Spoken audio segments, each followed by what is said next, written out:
po mga kalots. Andito pala kami gagawa sa project dito sa Kingsville mga kalots. Ito pala mga katrabaho ni Tito mga kalots. Bagong ano pala itong ano. Dito pala si Kuya Eugene mga kalots. Si Kuya Eugene mga kalots.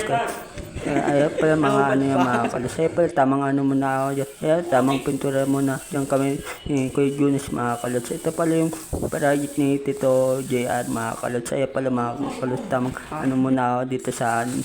Nga pala buo na yung ano pintura na kulay green mga kalots. Pala si Kuya Junis mga kalots. Tamang ano muna ako dito. Dapat palang ano dito sa ano. Pala yan sa Kingsville mga kalots. Pala mga katrabaho na Tito JR mga kalots. Kung tarata pala ito ni Tito JR mga kalots, tamang ano pintura muna dyan si Kuya Junis mga kalots. Pala mga gamit mga kalots sa pagpipintura mga kalots. Pala baba naman inaano ni Kuya Junis mga kalots, tamang ano muna si ano na naman tagaan ng mga ano mga kalots, tamang ano muna kami tapos na pala magpintura si ano mga kalots, tamang ano muna dito sa ano naman lang kami dito ni Tito JR mga kalots. Pala tamang trabaho muna sila Kuya Junis dito mga kalots, tamang ano muna. Ito pa yung labas mga kalots. Pala sa kabila na ng pintura na agliliya muna kami mga kalots, tamang ano mo. Ito pala malaki pala tong ano na to ni project ni Tito ano JR mga kalots. Ito lang sa Kingsville mga kalots.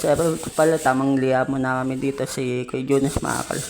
Pala tapos na namin liyain ano naman pintura naman mga kalots, tamang pintura muna namin dito. Pala si Kuya Junis. Pala tamang ano mo. May gumagawa din dito ano welder mga kalots, tamang ano muna dito sa tamang pintura muna dito si Kuya Junis. Pala pinipintura ni Kuya Junis. Ito pala malaki pala tong ano na to mga kalots. Pala tamang ano Kuya Junis na years pa kalawa talaga po. Kaya pala tamang ano muna dito sa pala tamang pintura mo yan si Kuya Junis. Malaki pala to ano mga kalots yung kinuha ni Tito JR mga kalots, tamang ano muna dito sa pala ano pala to malawak pala to mga kalots, tamang ano muna dito. May nagano din sa labas pa kalots, tamang ano muna dito sa ito naman yung kabila mga pa. Tapos na pala magano dito ni Kuya Junis mga kalots, tamang ano muna dito sa pala may gawa dito sa malaki pala itong ano ni Tito JR mga kalots, tamang ano muna dyan si Kuya Junis.